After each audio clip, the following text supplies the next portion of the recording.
politics and above religion, a moral authority exists known globally as the Ageless Wisdom. It is the study of consciousness, the mystery of awareness, which cannot be measured, yet will not be denied. Stay tuned as we explore consciousness, the fundamental nature of reality. Welcome to the Ageless Wisdom Mystery School with Michael Benner. Thanks for joining us for the Ageless Wisdom Mystery School on 90.7 FM, KPFK in Los Angeles. My name's Michael Benner, and gosh, I really appreciate you joining us here today. Hopefully you make it a habit to be with us Tuesdays at 1 o'clock in the afternoon. Maybe you listen on the internet. We live stream at kpfk.org, podcast, even post to YouTube. But I think it's great when you can join us on the radio and sort of be part of the group mind here. Another great guest for you today. I just want to quickly remind you we're in the final days of our June Fund Drive.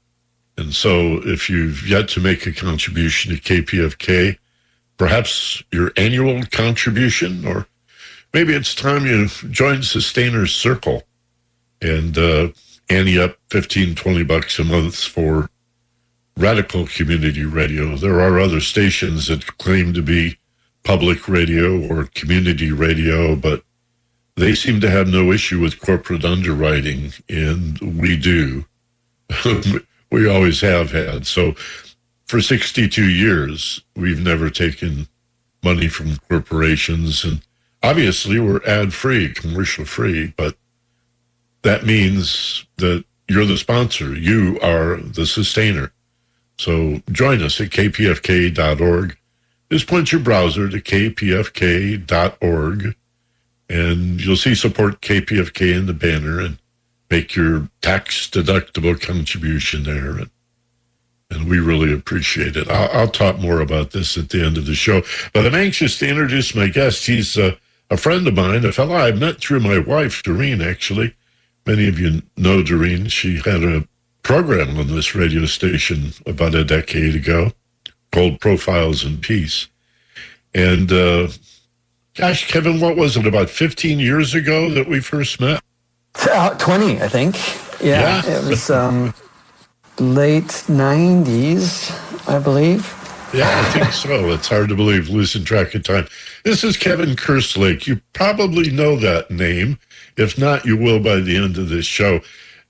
Kevin is a media guy, but like so many of us, he loves music as well as film. And I just thought we'd do a show today about music and media and about consciousness and what is it that musicians are trying to do, many of them, most of them, besides having a good time on stage and doing what they love to do. And we could say that for filmmakers and photographers as well. But there is a thread or a current that runs through the performance of many of these media types, a contribution to the world, an attempt to make a difference. And that's what we're all about here at KPFK. So I thought, wow, Kevin would be a great guest to talk about that. So Kevin, welcome to KPFK. It's great to have you on the air today. Thank you for having me. Great to be here. Now, when I think of you, I think of, you've lived in various parts of the city, but I think you as a Venice guy for some reason. Tell us a little about the chronology of growing up in this area and being by the beach and surfing and skateboarding and sort of how that all led to your interest in video and eventually music. So I grew up pretty much in the heart of the city. Went to school in the Valley, was bussed out there actually every day. And then, and I spent a lot of time, my father was an athlete, pro athlete actually at one point. He played for the White Sox. And I was sort of following in his footsteps and played traditional sports. But, you know, in the sort of like the sweet spot of my youth, skateboarding sort of blasted back on the scene. And that I'd already been skiing for a bit, so it sort of overtook, I think, all the traditional sports-minded dreams that I had. And then I ended up actually moving to Mammoth, right in the beginning of junior high.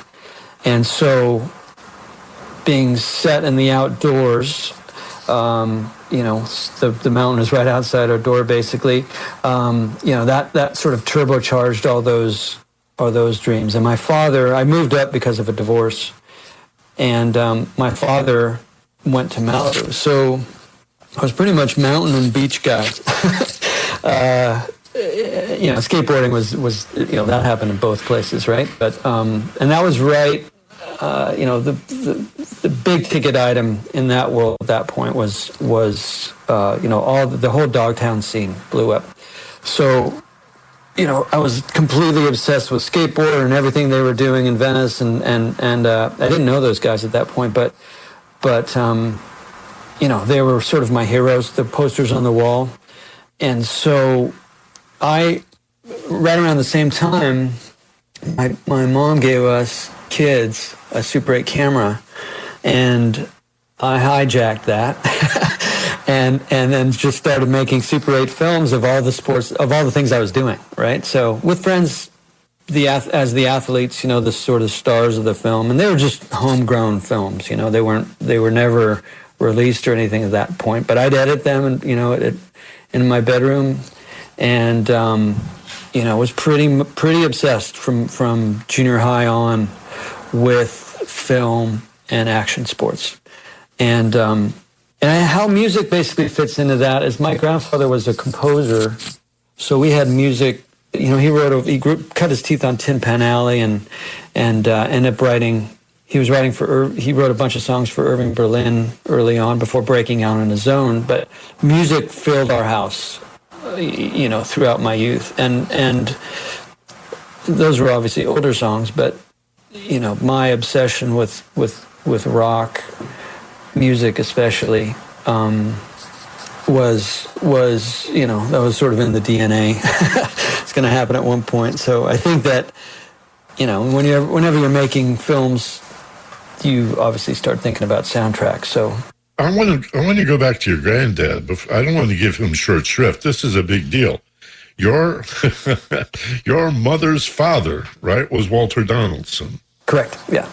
Now, Walter Donaldson, my God, it's like this guy invented pop music in the Tin Pan Alley days. I mean, songs like My Blue Heaven and Carolina in the Morning, Riptide. My God, he wrote Riptide.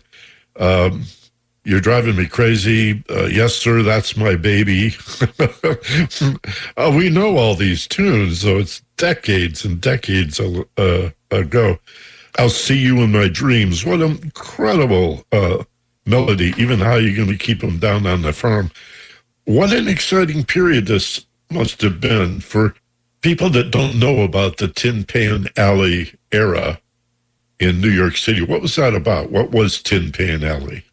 Well, it was an area in New York which was heavily concentrated with all the songwriting, all the music that was being made. So at different points in time, it was a street, it was a neighborhood, it was a building, even with the Brill Building. So it really was just the ground zero for popular music at that time. So you had all these different amazing artists, from Irving Berlin to the Gershwins to my grandfather and all the other artists that he worked with.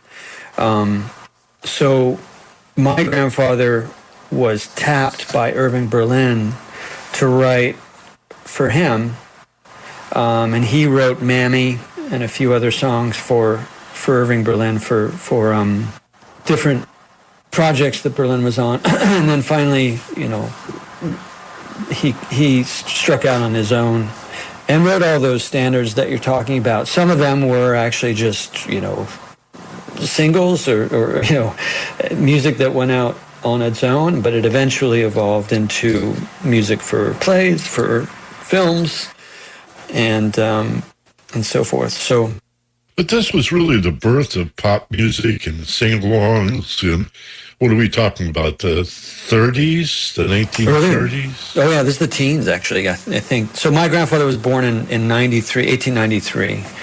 And I think in his late teens, he started working professionally. So yeah, that puts it closer to the early teens. But in the 1800s and before, there really was no media, so there wasn't really. I mean, people would buy sheet music. If you had a piano, you'd buy sheet music because there were no records. And so the sing-along was sort of a 20th century phenomenon, wasn't it? Completely, yeah. And also in terms of radio. So I'm actually a little unclear on when different stages of that popped. But, we've got, my mom, she harvested a lot of stuff, or just kept a lot of stuff that my grandfather had. So we've got, 78s and, boxes of 78s going all the way back to pretty much probably day one. I mean, Edison invented the phonograph earlier than that, but, when that translated into a household thing or even a dance hall thing, probably early teens. Okay, so let's jump ahead to you again. So you're skiing in Mammoth, you're surfing in Venice, you're growing up in Los Angeles. As a teenager, what kind of music did you really love? What spoke to you on the dial? So at that point, it was, it's funny actually, because I was in two different places, one was Mammoth, one was LA, they had a completely different soundtrack.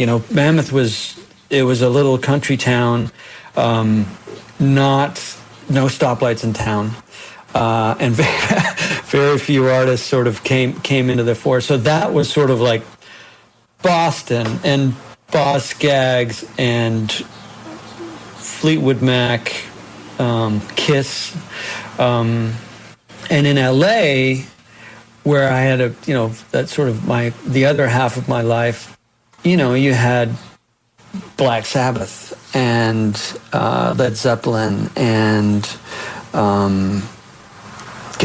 even the Stones, obviously.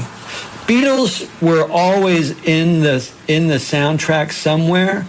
I felt like even at that point it was a little poppy for my taste, but as I've gone on in time, it's just like, holy, what genius, what just monumental genius that band had. I'm still astonished, on the daily, basically, by them.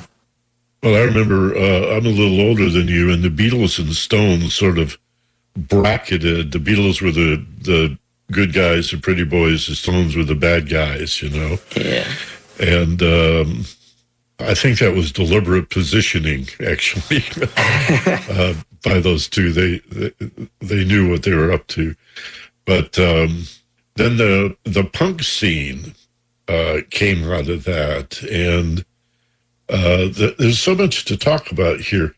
Again, I'm trying to get a feel for when you were skiing or surfing or skateboarding. I know you were influenced by those Warren, what were they called? Warren Miller films? Warren Miller, yeah. And Bruce Brown. Yeah, so what was the soundtrack you had in your head when you would ski down a slope or catch a big wave? Pretty rock driven. It's funny, Kiss and Led Zeppelin and the Rolling Stones were probably the big ones. At that point, even though there was a lot of other stuff that was happening in other parts of the country, I mean, because if you look at it time-wise, Iggy Pop, Velvet Underground, all those bands I came to love, a little later, those were all happening at the same time, the Ramones, right? So, but that didn't make it into my consciousness actually till I came back down to LA for good, which was in the sort of late 77. So, but those guys had already been at work. And then at that point, geez, just the revolution that was that was like sort of like the post-60s revolution. It just felt like it really got in a fast lane. And LA just exploded with an amazing array of music in the underground scene. It wasn't long after that MTV occurred, and out of that came a demand for music videos. A band had to have a record with a strong single or two, and they had to have a video. And how did you take all these interests that you had and channel them into producing rock videos for MTV and promotion? And for aspiring videographers or film directors who are listening, how'd you make that transition? How'd you get started in that? You know, the future wasn't certain with a lot of that stuff. I mean, MTV was popping, so it definitely was on the radar for a lot of people. It wasn't on mine because I was really more interested in making films. Like, I had gone to film school expecting to be the next Warren Miller or the next Bruce Brown. And because of a technical error at the lab, when all my film came back black, I had a few days to rescue what was sure to be an F in the class, because my journey down to Mexico had come back, like every single frame was black. The film had been exposed. So I just pivoted right away to like, okay, well, I got to go to a story. I've got to create something because the film is, my project is due. The surf's flat, and I have no idea actually how to rescue that, other than to create a story, shoot a story, edit it real quick, and then get it into class on time. So that was just a complete sort of stroke of fate that walked me away from action sports into story, experimental film, narrative film, like all those sort of different iterations of film. So I was still on that path to just like, I want to make films, big films that are in theaters. And meanwhile, all this other stuff with MTV was going on. But I had known a lot of bands just personally, been fans of them, had the opportunity to meet them. And I was working with Kim Gordon from Sonic Youth, who was like, my favorite Sonic Youth songs were sort of her speak sing songs. And we did a short segment for one of the films that I did, which was based on one of her songs. So the band saw it. This is part of a whole feature that I was like, I had a patron of the arts basically support me after graduating from college, but just because she liked the student film that I did. And she's like, I'll give you money to do a featurette. So Kim was in that. The band saw what we did together, and they said, hey, that would make a pretty cool music video. What if you just there was like 10 seconds or so of black in the middle of it, deliberately, where a train went into a tunnel, and we were sort of in the tunnel for 10 or 15 seconds. What if we put an image of the band playing live in that slot? And I said, yeah, we could do that. So they handed me a VHS, which is like crinkled tape. It's folded, it's static. You can barely see them because it's shot in VHS from the back of the house. And they loved it. They sent it to MTV, and all of a sudden it became a closet classic.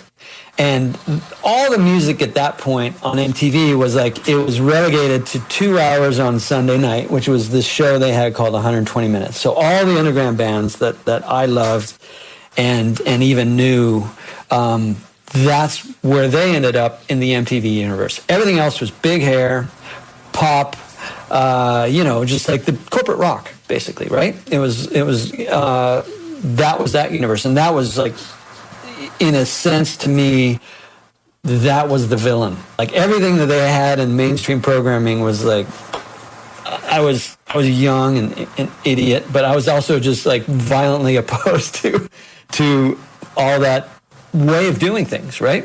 Corporate film, corporate rock, all that stuff. So anyway, that basically just like the film project that ended up being Black, that walked me into a different type of filmmaking, this experience sort of walked me into a different format of working in. And so I just went with that.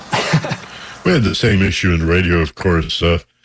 I came out of underground radio in the late 60s, and we pulled our own tunes, put together sets of music, did themes, and crazy things like playing entire sides of albums. And then little by little, a corporation sees a good thing, but they regiment it. They bastardize it. Next thing I know, we're pulling 3x5 cards out of a box, and just went downhill from there. I know you've done some TV. You did a miniseries for ABC, and in fact, you directed Bryan Cranston in Fallen, and you did The Visitor. The movies that I want to talk about, I need to take a break, but I want to talk about your EDC movie, also the DJ AM movie, As I Am, Life and Times of DJ AM. Kevin, you got 100% on Rotten Tomatoes. Nobody gets 100%. My wife reminded me, the Wizard of Oz did not get 100% on RT. And I know you admire DJ AM a lot. He was a remarkable guy. And the Jones movie, Jones Had Bad Reputation, which is your most recent film, I just loved the feeling of that. Again, I was on the Strip at Key West in the late 70s, and I remember the Strip in the late 70s, and the energy of that is captured in your film very much, as well as the whole story of Jones' career. So let's touch on that a little bit right after this short break. Kevin Kerslake is our guest. We're talking about rock and roll and music in general. We're talking about media, film, photography. And on the other side, we're going to talk a little about the consciousness or the level of awareness behind all of this. What we're trying to do as media people, whatever our medium, DJ, talk show host, filmmaker, musician, rock star, what are we up to here? Let's find out with Kevin right after this short break. You're listening to the Ageless Wisdom Mystery School on 90.7 KPFK in Los Angeles. We'll be right back.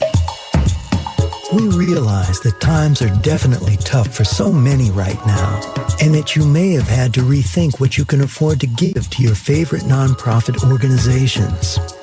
That's why we're so appreciative of those contributions that we actually do receive. It says a lot about how important KPFK is to you that you continue to voluntarily invest in this station. We thank you, because you're helping to provide this essential community service to everyone in our region and beyond. You're helping to move the conversation forward. And if you're able to, but haven't yet, please make that investment in KPFK right now.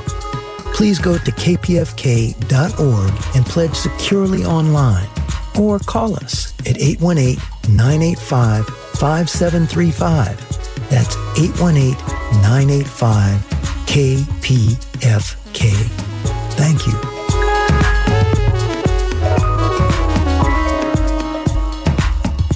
KPFK on your radio. This is the Ageless Wisdom. I'm Michael Benner, here every Tuesday at 1 o'clock. And we're talking to Kevin Kerslake. He's an LA guy and real well-known filmmaker, not only for his rock films, but his feature films as well.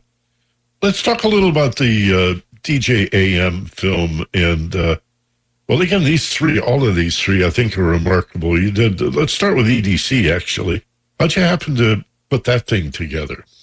So I had been I did a film on EDC in the year 2000, where right before the Rave Act happened, and in the late 90s, around 2000, the whole rave scene, the EDM scene, had really started to take a step into the mainstream, up from the underground. But the Rave Act sort of put it back in its hole. And in 2007, I was tapped by Insomniac Events, Big Cheese, Pasquale Rotella, to film all their events. So EDC at that point was, we probably got around 30,000 people a year. In 2007, they actually booked the Coliseum. So every year after that, attendance doubled. And then finally they did a 2-day event and finally a 3-day event, actually. And there was over 100,000 plus each day. So these were, from an anthropological perspective, very interesting phenomena that were occurring. It was amazing. In fact, I remember, it's probably 10 years ago now, when your movie first screened in Hollywood, damn near started a riot. They had to shut the streets down, didn't they? They did. It was an invite-only premiere, so at the Mann's Chinese Theater, which I think the attendance is like 1,100, so invite-only. And I had Cascade, who was one of the stars of the movie. He was just driving around in a flatbed. I was going to stop at the curb, welcome everybody to the event. But the night before, unbeknownst to all of us, he had tweeted out to his 100,000 followers, "Hey, block party on Hollywood Boulevard." So 15, 20,000 people showed up, and there's no place to hold them. So they're spilling off the sidewalk into the street, and they're dancing in the street, and I've got all the Insomniac circus performers and acrobats, like they're all there. It's like it's a huge party, but it's right in the middle of rush hour traffic. So, the LAPD called out the riot squad. So they showed up. They were shooting people with rubber bullets and sandbags. Women who were showing up in like evening gowns with heels one of them was in a chokehold. She couldn't, her feet weren't even touching the ground. And it was total mayhem. So, we lost 90% of our theaters actually were, they pulled, because we weren't even out. That was just the premiere. The next night we were supposed to be in 600 theaters across the nation. And 90% of our theaters were lost. So it just ended up being catastrophic from a business standpoint, but it was pretty amazing experience. Well, it's so wrong given that EDC concerts were among the gentlest and most fun-loving, incident-free events in, contemporary music. There were no mosh pits. There was no violence. Those shows were, the cops would end up the security people would join in. Yeah, we have interviews actually in that film with some of the top dogs at LAPD, and they expressed nothing but love for that whole scene. I think that one thing there are two things I think that they found alarming. One was, drug use, and there were occasional deaths at those events because people were just messing with stuff, not, and they ended up just on the wrong side of the experience, and those were, tragic and, terribly unfortunate. And the other thing I think was, this was a building community. I think even probably more concentrated than what you saw with rock and even hip hop when they were popping, that there was a very cohesive community, and parts of it were interested in elevated consciousness. And I think when the cops and the authorities start to see concentrations in numbers like that, they start to feel like they're losing control. We keep saying EDC. I should mention that for those who don't know, that is a reference to the Electric Daisy Carnival. And, up until this point, or a little before it, a DJ was somebody who played records on the radio. And then DJ took on a whole different meaning. And so it is with the film we mentioned before that gets 100% on RT, The Life and Times of DJ AM. How'd you come to know him and get that footage and do that film? He was a really rising star in that world, and everything that he had a number of firsts under his belt. He was the first DJ to play the Super Bowl, to play the MTV Awards, to make $1 million or sign $1 million contract, and then sign a $2 million contract, and so forth. And he had he was sponsored by Nike and all these things. But I think that what's really astonishing about him was that he had a tough upbringing. He didn't have any connections in the music world, so he really cut his own path. He had a razor sharp wit, and his mind worked at lightning speed, and all of this fueled a very, very dense sort of DJ experience. Rapid fire. It wasn't like sort of put the needle on the record and come back 3 minutes later and then do your thing. Like, he was changing things up every 5 or 10 seconds, and it was quite an experience. And he had a really lovely soul. He had some addiction problems that he conquered, and he really became the poster boy for recovery, and helped a ton of people in that regard. And then in 1988, he was in a plane crash with Travis Barker and 4 other people. And Travis and AM were the only survivors. And the trauma uncorked all of the demons that he had really sort of wrestled to the ground. And within a year of that, he was dead from overdose. He went back to using. I mean, trauma opens that door again for people in that world. But I had shot his first show back, which after the plane crash, which was Hard Halloween, or Hard Haunted Mansion, and then I also shot him playing at EDC the following June. So I had footage of both those shows. Pretty extensive footage, because I was doing, some of the shows that I was shooting, there were like 50 or 60 cameras at EDC. So that, we had incredible coverage over 5 stages. But the one thing that actually compelled me to make that film, in addition to just him being a pretty amazing subject, is that I had lost a lot of friends in the music world. I'd worked with Kurt. I can't remember actually if Scott Weiland actually had died before this or not, but a lot of other musicians who they didn't end up on the right side of fame and fortune and addiction. So, and my feeling is like, this story keeps happening. Even people I don't know, Michael Jackson, and all these different incredible artists, and it's like, why this story keeps happening, and nobody's doing the deep dive on, what of all the circumstances that are at play on a psyche like this, a vulnerable psyche, and so when the family asked me to make the film, I just said, I'd love to make the film. After some hemming and hawing, because I didn't want to be controlled by a family story.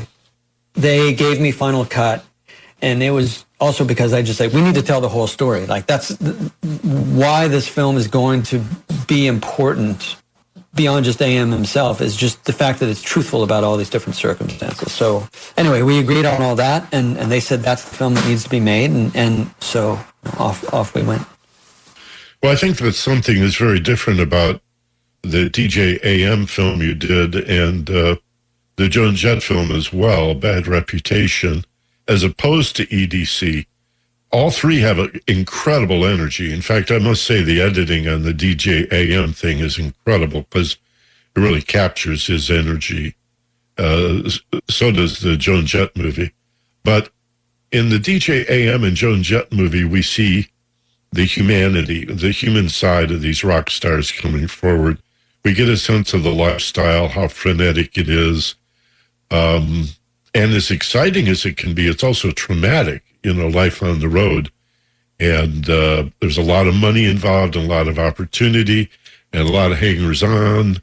And again, like I said, it's exciting, but it's also at the same time a horror show that I think you capture this energy very well in these films. And again, I want to talk a little about Bad Reputation, the Joan Jett film you did most recently. But let's go to this idea of consciousness and your consciousness as a filmmaker and the people you've worked with. I mean, you've worked with Nirvana, the Rolling Stones, Stone Temple Pilots, Green Day, so many bands that we know. So you know these guys, these men and women. Why do they do what they do? Why are we doing what we're doing in media for the most part? I think what's really common amongst all the various artists that I've worked with and that I'm drawn to is just, making music is as essential as eating and breathing and sleeping. It's just something that it's a biological necessity. And I think that the purity of that and the will to bring that to the world as a gift, as a weapon, as a something to share. I think that the nobility of it, as well as the fortitude behind it, is really pretty remarkable. And it's like you sometimes it's something that you witness, but when you're making films, it's also something you really want to bring to the light and make part of the story, because it is part of the story. I mean, it's just the endurance needed to bring something to light is it's awesome. And let me say that's a curious play on words. Bring to light. That really is a nice pun, because we're talking about not just the light and shadow of film, or photography, but enlightenment, or the sense of being an illumined being. I've always been struck by the way intuition, unlike logic, illumines the inside of your head. It's like 1 minute you don't understand, you're stumbling around in the shadows, and the next minute this light comes on.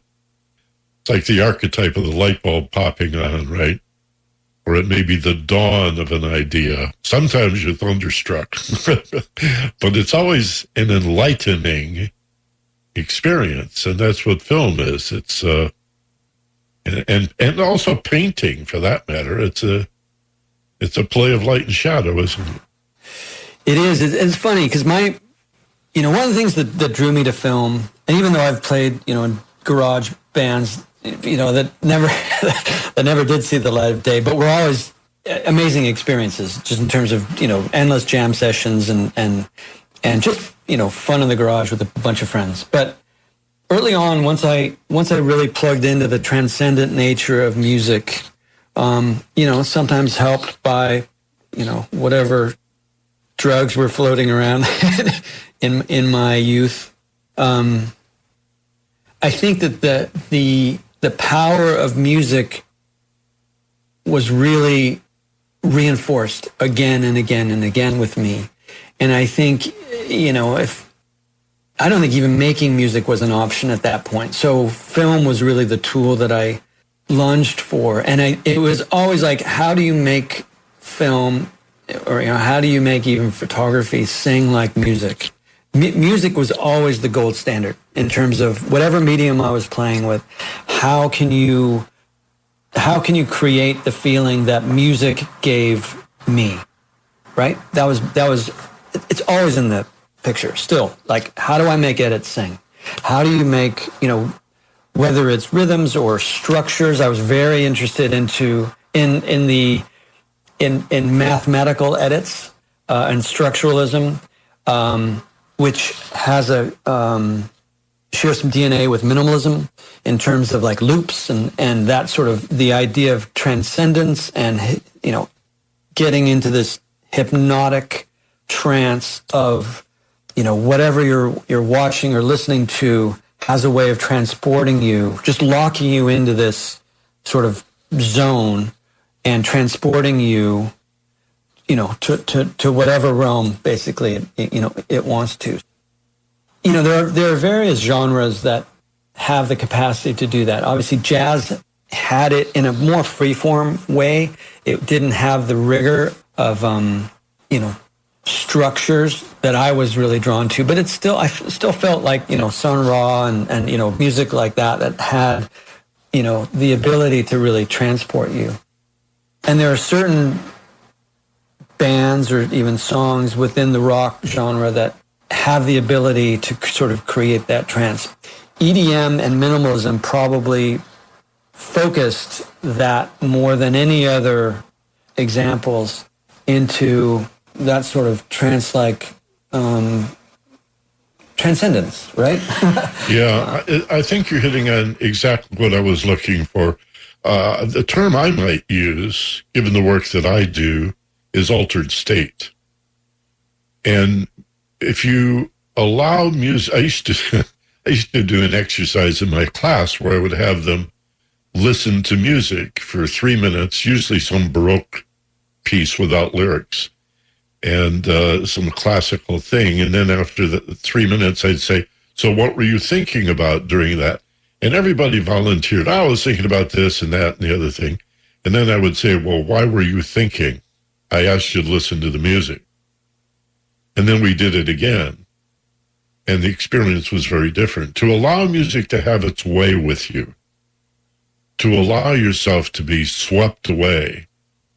You use the word transcendent. You use the word trance and hypnosis. It's in these altered states that we begin to understand and develop a level of awareness, even if it's just jumping up and down and shaking your body, because dancing feels good. Why do we dance? Because it feels good. Why does a little kid dance? Even when there's no music playing, they just jump up and down and dance like nobody's watching, as they say. And because it feels good, it creates an altered state of expanded awareness. How does that strike you? Right on point. Yeah, I think if you can strip that experience of words, for the most part, you're really in a realm of rhythm and images, imagination, and you're dropped into this current that takes you, and the ability to just go with that, to let go, and it's in a sense, sort of, taking the self-direction out of it and letting yourself be carried away, I think, is a big. It was a huge. I mean, it's still sort of the ideal state, I think, when you're listening to music. It's that's the place you want to get to. That's why we have all these other distractions. Yeah, that's why a lot of people like headphones, I think, or earbuds. Is it's a way of isolating you from the crazy world to take you inside to the whole interior experience of listening to music. I've always thought it odd that fundamentalist religious people, whether they're Christians or Muslims or Jews, even in the East, strict Buddhists say music is bad. And I say, are you kidding? Music is love, man. Heaven is filled with music. Why do you think angels have harps? I've always found that idea of, I guess they find dancing too carnal or something, too of the body. Well, yeah, and anything that is, filled with joy is suspect, right? It's got to be bad. Touch on, we just got a couple of minutes. I want to touch on this great Joan Jett documentary. It's not really a documentary, but it is in a way. How did that come about? How'd you get together with Joan to do this? I had done a video for Joan a few years before we actually hooked up on the film. And she was great to work with. I loved her team. Obviously, just like there's nothing you can't love about her. So they had taken a stab at doing a doc, or they just compiled a bunch of footage, and they just really didn't know how to put it together, in the way. So they tapped my editor, Joel Marcus, who also cut the AM doc, and we worked a lot together.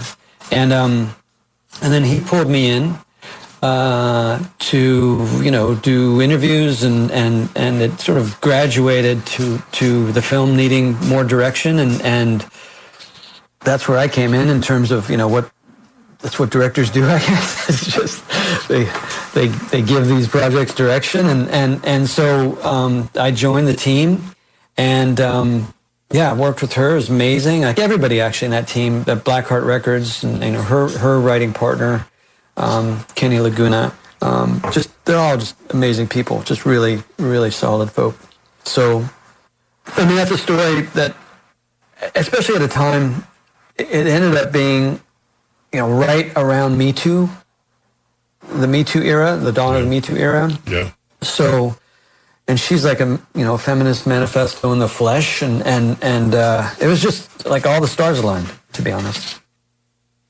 Well, she certainly epitomizes the authenticity, how can I say, the sincerity, the honesty, the integrity, the upfront, in-your-face, no BS attitude that I love about everything we've been talking about today. I think, just speaking for me, that's what rock and roll has always represented. When you're a kid and nobody understands you, at least you've got your record player in your room. I'm dating myself, my my CD player, my iPhone, whatever. But there's that great Brian Wilson tune that the Beach Boys recorded, In My Room. And it's like pop music and rock and roll was my first affair, was my first experience with politics and romance and everything. It was the freedom that I was looking for when I was a kid growing up in rural Michigan with no culture, just endless farms. So I love what you do. I love the industry. I love everything about it. These movies are available, I suppose, on Netflix still. What's the best way to see Bad Reputation or the DJ AM or EDC? Yeah, right now the DJ AM doc is only available through Vimeo. We're actually doing an extended edit right now, which will be out later in the year, with all these hundreds of hours of bonus footage. It's going to be quite a package. I think Joan Jett, though, the Bad Reputation film is the usual suspects: Amazon, iTunes, Google Play. Don't know actually where it is in terms of streaming, but you can get it at the other outlets. Do you know if Joan's still touring? Oh yeah. She's well, obviously COVID put the crimp on everything, but I think that she might even be out on the road right now. Yeah, I think she may be. Well, Kevin, thank you for joining us today.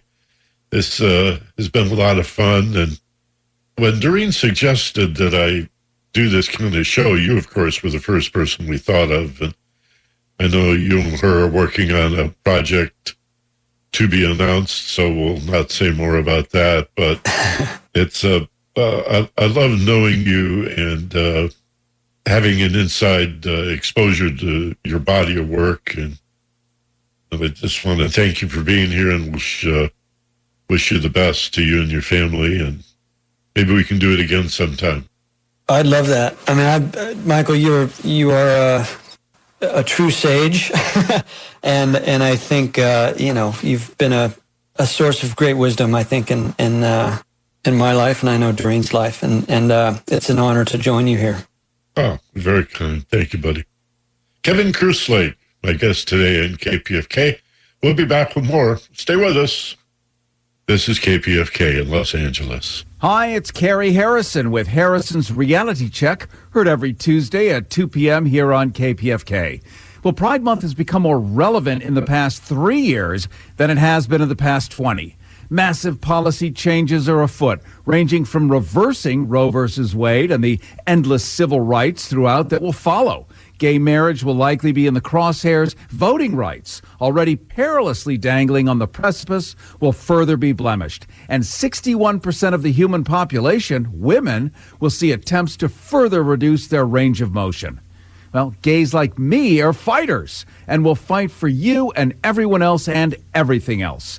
So let's all give a nod to Gay Pride this month and stay united as one human family. Carrie Harrison here on KPFK, Tuesdays at 2. Welcome back to the Ageless Wisdom with Michael Benner on KPFK. Once again, I want to thank Kevin Kerslake for being our guest today. What a great show. Thank you, Kevin. In the remaining minutes, I want to talk about KPFK and fundraising, but I really need to put it in the context of what's happened politically in the last couple of weeks. 2 Supreme Court decisions stand out against the background of the last, 5 or 6 years with the previous president. The gun decision that forbids states from requiring people to have a reason to carry guns openly. So, Wild Wild West, everybody gets to have a gun. Take it anywhere. Take it into church. Take it into a bar. The only place I know that guns are not allowed is the NRA convention. And, of course, this unbelievable overturning of Roe versus Wade. Both assaults on civil rights. Both part of a push toward fascism. And I suppose someone better versed in history than I could even go back to the early days of World War II to stay out of the war in Europe because they really thought Hitler was a pretty good guy. And Mussolini, too, for that matter. Good capitalists and strong anti-communists. And so the United States was late in getting into that war, World War II. So fascism has been with us as long as racism has been with us. It's just rearing its ugly head of late. And what an irony. So many of us, I include myself, I really thought that the administration of Barack Obama, his election and his re-election, was evidence of a new day in America where perhaps we could finally put racism behind us. But instead it triggered a round of nationalism, of white supremacy, of a fear of democracy by an unholy alliance of extremely wealthy capitalists who like the idea of oligarchy. They like what's happening in Russia. And oddly, at the other end of the spectrum, a, shall we say, low information voter. Our previous president called them the poorly educated. People who are acting out of fear, and their nationalism is rooted in the fact that because of where they live, they don't encounter much diversity at all. Everybody's in the so-called red states, the flyover states, and of course the South, given its history with slavery. They're just not exposed to a whole variety, a cross-section of human beings. Everybody in the middle of the country looks pretty much like everybody else. And even if these people do not think of themselves as racists, they're familiar, very familiar with the benefits that go with being white. And they don't want to lose that.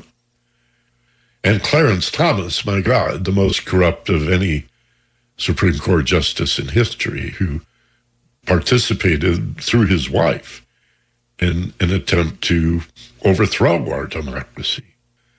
So make no mistake about it, fascism is at hand. And in the past, that was just a name that liberals and progressives threw around. They called us commies, we called them fascists. And I see the commercial news media even beginning to use the term. You know, it took mainstream newspapers and broadcast media well over a year to use the word liar in referring to the then president. Liar is a word journalists learn in school not to use. And racism is another word that you're told you do not use, like the N-word. You as journalists never use these words. But just as it took the media well over a year to say, you know, frankly, this president is not just misleading you. It's not just that he's failing to tell you the whole truth. He's a liar. And they counted the lies. And it was like, what? After 4 years, 35,000 lies. It's like half a dozen a day. I think in the same way, it's going to take a while. We're beginning to see it for the media to say, what's happening on the right has nothing to do with conservative politics. This is fascism. Fascism, you see, is not, you may know this, but let's be clear, it's not a form of government. It's a racist movement. To talk about fascism and racism is to be redundant. They go hand in hand. You see that with Hitler, you see it with Mussolini. You've seen it elsewhere. Wherever racism is encouraged and allowed to flourish, there is a push for authoritarianism and an opposition to democracy and freedom. And I suppose we could say it's sort of a chicken and the egg. The opposite is true. Wherever there is fascism, a push for authoritarian government, and opposition to democracy, you'll find racism, particularly against people of color and Jews, the Jewish people. And I know it gets complicated. If you're a binary thinker, you have to choose sides. You might be horrified by the excesses of the Israeli government, and you get to be. And that doesn't make you an anti-Semite. And now the decision by the U.S. Supreme Court to overturn Roe versus Wade. Why am I talking about this on the show about consciousness? And what does this have to do with KPFK and our need for you to support this radio station? The need for a radio station that is progressive, radical, not afraid to offend people with the truth has never been greater. Our need for you to support us has never been more imperative. This is community radio. You're listening now. You are a member of the community. This is your radio station. So what do you want to happen? Do you want to see this radio station grow and prosper, or fall by the wayside, see its impact diminished? Support us, would you? Help out. Keep this radio station not only on the air, but thriving, bringing you information, news, commentary, and entertainment, too, that you just won't get anyplace else. Would you pick up the phone right now and call 818-985-5735, 818-985-KPFK, and say, I want to make a contribution or a donation to KPFK of $100, $200, $250 in annual donation. Or ask about the Sustainers Circle, where you can contribute $20, $25 a month, $10 a month, $15, you won't even miss it. Make that contribution every month, painlessly. It'll be right there on your bank statement. Show it to your tax guy at the end of the year. And support what supports you. KPFK.org. That's the fast, easy, slick way to do it. KPFK.org, and look for Support KPFK in the banner. Make your donation today. You'll feel really good about it. You can be part of the solution. Thank you so very much. I want to thank my producer, Mark Brisky. Invite you to stay tuned for Carrie Harrison. Check out my free Sunday Zoom class at michaelbenner.com. And join us next week at 1 o'clock on Tuesday for the Ageless Wisdom Mystery School. Be gentle, love life, and take care of each other. From Los Angeles, this is Michael Benner on KPFK.